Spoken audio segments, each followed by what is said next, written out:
my name is Carmen. You can call me Carmencita, and every week I bring you a different cookbook. And this time I'm bringing the Food of Sichuan. Part of it is because I'm kind of obsessed with Chinese food or Asian food in general, but like, yes, Chinese food lately. And I've been going to a lot of different restaurants with my best friend in Stockholm. So we are literally going to different restaurants in Stockholm, going around every 2 to 3 weeks. We pick a new different restaurant. And we have been trying a lot of the Chinese cuisine. And I think this book is a bit intimidating. I mean, if you look at it, come on, it's like super, super thick. And it's not the most appealing cover, I have to say. It just looks like robust and like, yeah, there's gonna be a lot of info here. And that's definitely what you're gonna get. But it can be intimidating. And the first time I saw it, I thought, no, I'm not gonna pick it. It took me a while to go and pick it. So I took it this time and I'm loving it. It has a lot of the classics of Sichuan food that, I mean, we order in restaurants all the time. And to know where things come from and like the specificity of how the ingredients are picked, in which seasons, how do people eat them, because of course here in Europe at least, we're just ordering food and like eating them as it is displayed in the menu, if you understand the menu, because sometimes the good menu is in Mandarin. And in this book I found a lot of information about when to eat what and why is the reason that they have soups and cold dishes and all these things. And it's so much more and so interesting. So I think you're gonna like this one a lot. And if you're into spicy food, you're definitely gonna like this a lot. And if you're into also using all the parts of the animal, then you're going to love this too, which I am into also, because I'm kind of traumatized that in Sweden everything is either you eat like the one part, the best part of the animal in their eyes, like the chicken breast, and that's about it. The rest of the chicken, I don't even know what they do with it. They probably ship it to South America, who knows. Anyway, I'm gonna show you inside soon, but before that, I wanted to tell you about Fucshia Dunlop. And the author, Fucshia Dunlop, her name is Fucshia. This is the main reason why I'm wearing this color today. I just wanted to have something matching with her. I know, sounds silly. Anyway, I think that I read about her and about her entire career. She lived in the 90s while studying in China. She lived in Sichuan region and she learned so much about cuisine. She also did studies of cuisine from like cooking school in China, which is pretty crazy and very, very outstanding, I have to say. I am not so much, like sometimes when I see a very interesting book like this one, but then I see that the author is not a person from the region, I get a little bit scared and I think like, oh no, this is gonna be like close to cultural appropriation, if you know what I mean. But in this case, she has written a book that is very well researched. It almost feels like it's a freaking thesis with images, thankfully. And it's like heavily academic. Only by reading this book I could see, or I could feel that she comes from an upbringing that was privileged and pretty much academic. And then when I went into Wikipedia just to check who she is and into her webpage, I was like, definitely, this is the kind of person she is. And I don't know if she's ever gonna see this silly video, but I think that it's such an advantage that someone like her did this compilation of information about the region, about the culture, and about the recipes.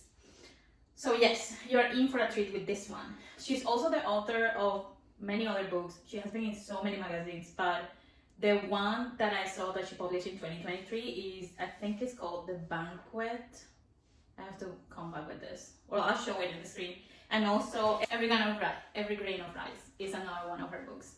So I think that if you want expertise within the Sichuan region, explained by a Westerner, in-depth and with a lot of tact and knowledge and appreciation, because that's how it feels. I feel like she really appreciates what she has learned and she's distributing this information to the Western world. So thank you for doing that exercise for us.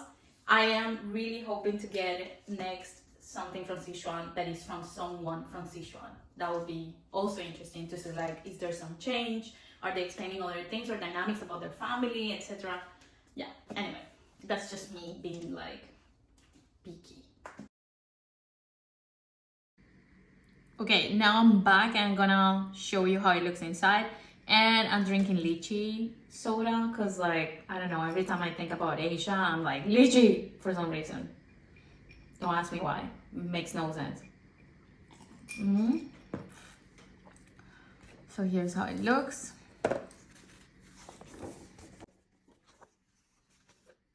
I never raise my chopsticks without remembering my dear Sichuan. What a cute quote. Some poet. The Food of Sichuan.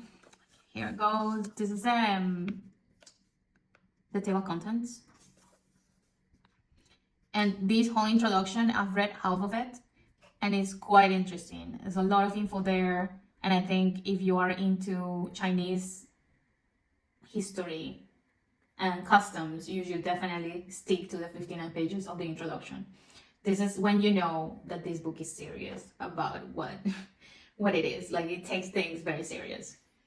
And then it is divided in cold dishes, all the types of meat, tofu, vegetables, soups, rice, noodles, the small eats. I love that small eats and hot pot is included. You are gonna love it too, because the snacks, it's something I never thought about. I was always thinking like, okay, dumplings or something, but there is so much more to it, so it's great to have it there. Sweet dishes, preserved foods, and seasonings and stocks. And the most interesting part of this book, I have to say, is page 471 and 475. The 23 flavors of Sichuan, incredible chapter, and the 56 cooking methods of Sichuan cuisine. So I would say this would be like equivalent of like the French talking about all the methods they use for racing and all these things, but then the Chinese methods and why do they exist and why are they called like that. It's fascinating. So yes, this is all the intro. Peppercorn, so Sichuan peppercorn, all the history of it, how they use it, why, where do they grow it. It has a lot of different definitions of language definitions of why things are called like that. So if you're into learning Mandarin or learning languages, I think this is for you. As I said, so much info. I love this. Love this knife. It's like, what? Does it have like a particular name? Chinese slicing cleaver. Okay.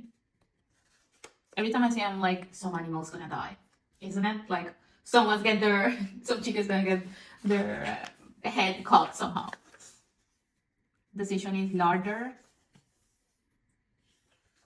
Fermenting soybeans and all. I love this, and I think I need to go with a person from China to the actual Asian store, because there's so many ingredients and there's no labeling whatsoever in English. So you are completely lost and you're trying to take pictures and trying to find things on the internet while you're purchasing. And so many times I buy things and I don't even know what I bought because I'm just curious. So maybe this is a good chapter to stay. Ground chilies. Look at all the ground chili types. And this drives me mad when I go to the Asian store and I have no idea what I'm supposed to buy for what. There should be such a service in Asian stores of like, hey, pay us and we will tell you what is what. I would totally pay for like this spice guide inside of the store, whatever. The Sichuanese table, and okay, then it goes into the chapters. Every chapter, of course, has its own area. This is the beginning of a chapter, cold dishes. A Sichuanese feast always begins with a teasing spread of cold dishes to arouse the senses and set the mood for the meal to come. I have marked some things that I found really interesting, and I'm going to be reading them and posting them on Instagram. Look at this. How beautiful is this? And if you go clockwise on this, it says Bang Bang chicken is in the center. Then it has fine green beans with ginger sauce, this one. Then white pork in garlicky sauce. Sour and hot wood ear salad. I love wood ear mushrooms. They're so good. Like chewy, but like perfect. Rabbit with peanuts. I'm not gonna say anything because like this is brilliant. It's like, how can they come up with all these flavors? It's amazing. Tea smoked dog breast. I've never tried that. Spiced cucumber salad. Coral-like snow lotus. And then the numbing and hot dried beef. Swear to God, I would just die to have these in front of me right now. Like, please. Look at how a chapter is organized. In this case, it's called dressed chicken. So here you have like a lot of explanation of where does this come from, what is the Chinese celery, what is the difference with it. It's amazing. Like she has put so much effort in explaining everything. And then you have the ingredients and the explanation of how to do this dish. And sometimes I think that's why I think the only thing missing in this book is definitely these pictures of step by step, because if you do not know, you do not know. And sometimes I wonder if like the temperature of the wok or the utensils you're using have a big effect, which I think they do, of course. So is it possible to do it at home, and like how close to the actual flavor it is? I'm gonna jump into different things that I thought were interesting. This one, I saw a video in which she was explaining, I think it was in Serious Eats, the fish fragrant aubergines and how to do them. I mark it because I am going to do this dish. Every time I go to a restaurant, I order this, and it's so good. And like the texture is so perfect, it's crazy. I'm gonna place this. This one also stir-fried mushrooms. I know it has like a lot of meat, this book, but actually if you are looking into vegan or vegetarian dishes, you will find a lot of recipes here that are not at all common. So if you want to go and impress, you should do that. And then soups. Many Sichuanese soups are modestly seasoned because of their role as palate cleansers. A spicy relish is sometimes served on the side for dipping solid ingredients before the broth itself is drunk. I also mark here because there's so much to say about soups and why are they like that. And I marked this one to show you because it's just pumpkin broth, very clear. And as it said on the description, it's a cleansing palate, and it is set for a specific moment of the meal. So this just shows how much attention they have on like how they devise the entire meal and not just one recipe or one dish. Here's rice, and here's small eats.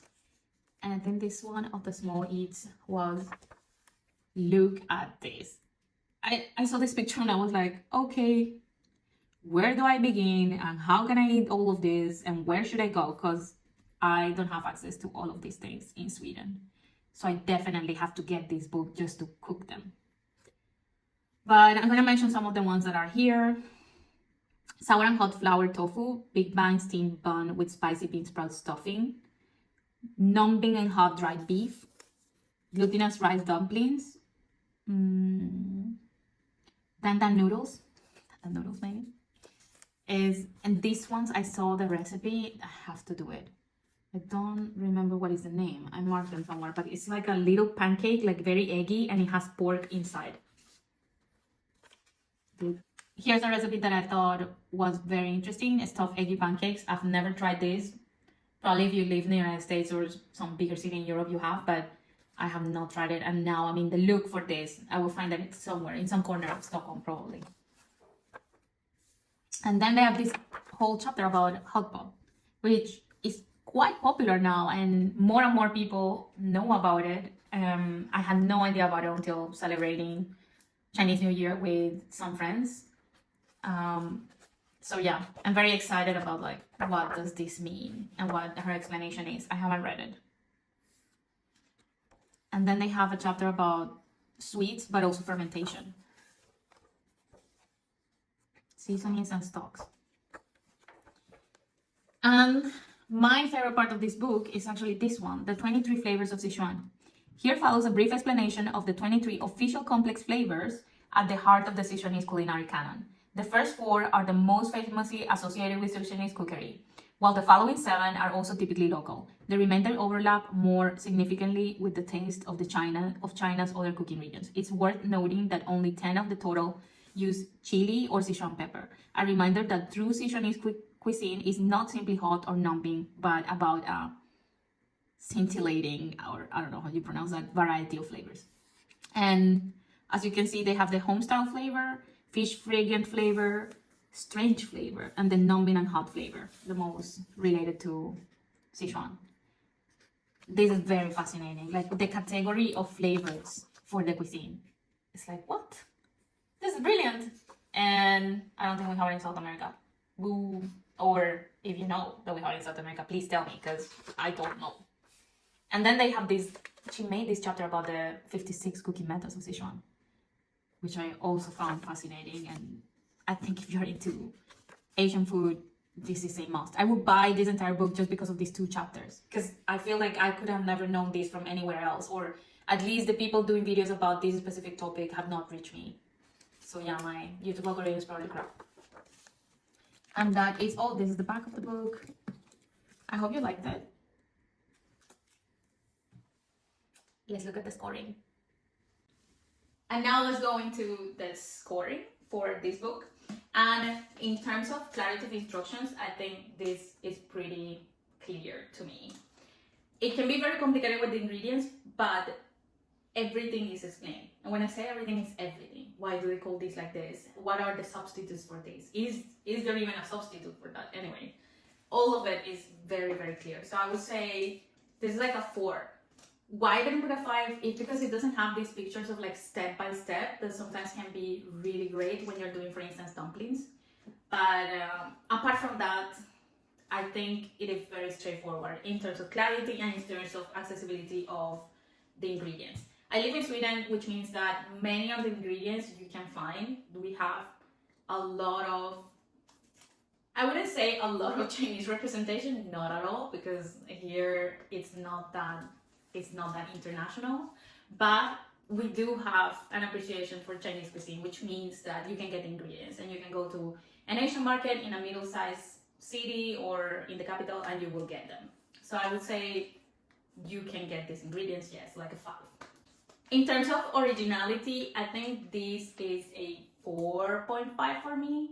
I mean, I can't really say like, oh, how original is this, because it's more like she has documented what Sichuan is in terms of cuisine and explain it to a great detail. So I'm not sure if I can call that originality, but in terms of overall, has somebody else done this exercise? I think there's no one like her doing this at this depth. So I would say this is a 4 to a 4.5. And is it cultural sensitive? Yes, it is. The context of the culture is super well explained. I think that you can feel the respect she has for China, Chinese people, the culture, and the recipes and the food. So I would say that's a 5 for me. And would I buy this? Would I buy this book? This really very crazy big book for a friend? Yes. A friend that is super into this type of cuisine. And I love that now we're doing, I mean, there's editors or publishing book. I love that now we have publishers that want to go into the regions of countries, because it's not only going to be like Mexico, but it's going to be Oaxaca, or China, but it's going to be Sichuan. And I hope one day I get to see that in Colombia too. So it's not only Colombia, but then the Caribbean, or it's going to be, yeah, you get it. And would I buy this? Would I buy this for myself? Yes, I will buy this for myself. I think that I am on my way. It was kind of costly. I think it's around 40 euros here. So I'll wait for some kind of discount to be able to purchase it. But this is a must, I think, if you really want to be serious about Sichuan and about your cooking skills and learning about the culture in China. So would I read this? I was like, yes, buy it, yes, buy it. I think so. But then again, I'm a book obsessed person, which means that maybe I have too many books. So don't listen to me, maybe.